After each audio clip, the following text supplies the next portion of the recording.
Hi guys, welcome to the Craft Beer Channel. I'm Jonny. I'm here at Rococo in Marylebone for a beer and chocolate tasting. I'm here with Sam from Rococo. Hello. And Rupert, who you've met before, is a beer and food matching guru. Do you like the word guru? Very long word. Yeah, guru. Yeah, long word. Implies that you did all the work, though. There you go. That's what I like. Yeah, there's a bit of animosity here. So, what we're going to do is we're going to go down to their tasting room, and we're going to surprise you with what you could do with beer and with chocolate.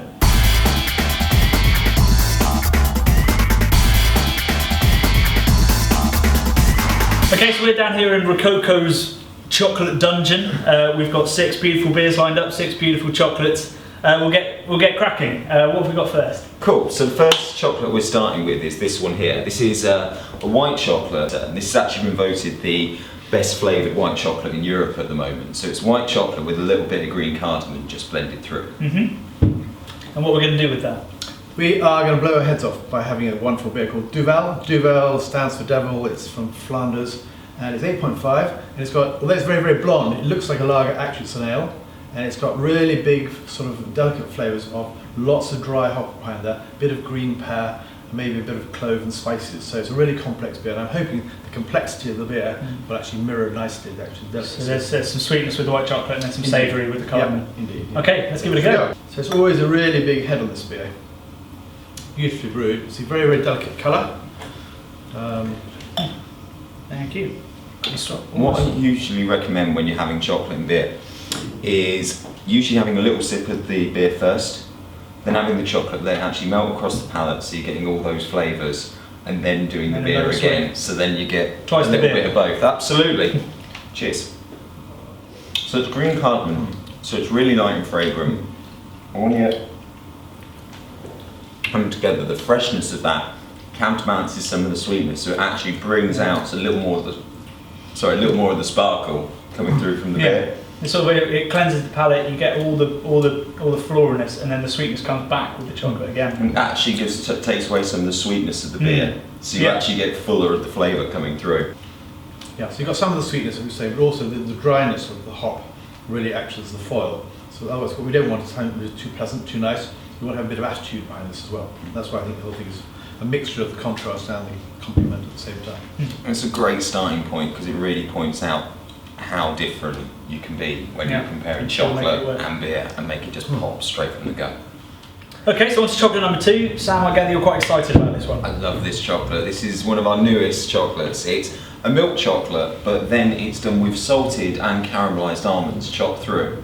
Then what really makes it just kind of really stand out is just a tiny bit of rosemary going through the chocolate. Crikey. So it's a lot going on for a milk chocolate.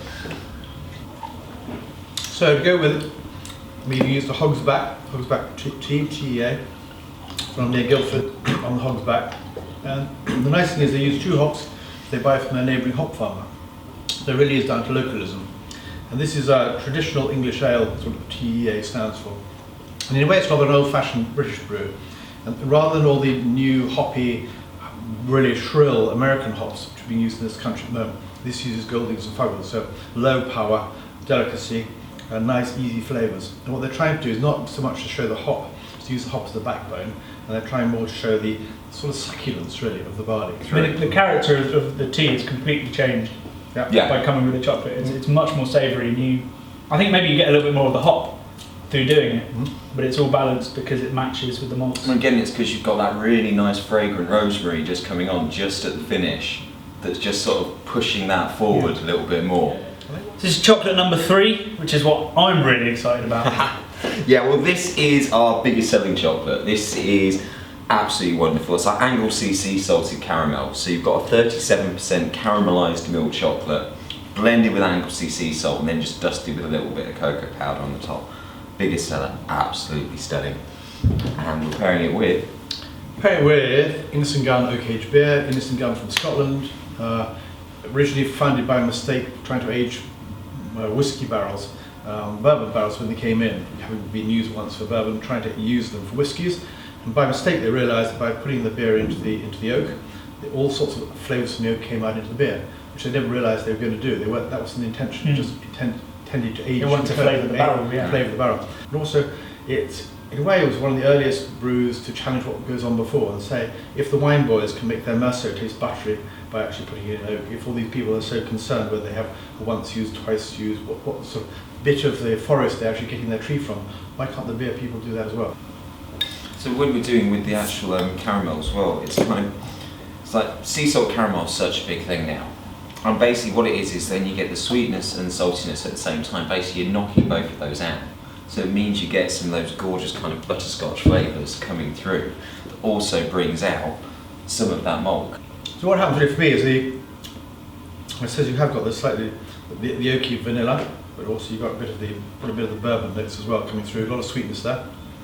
And therefore that acts as a, I think, rather a nice sort of wraparound for all the flavours there. And it doesn't at all get in the way of any of the flavours of your chocolate. No, you can taste everything at the same time.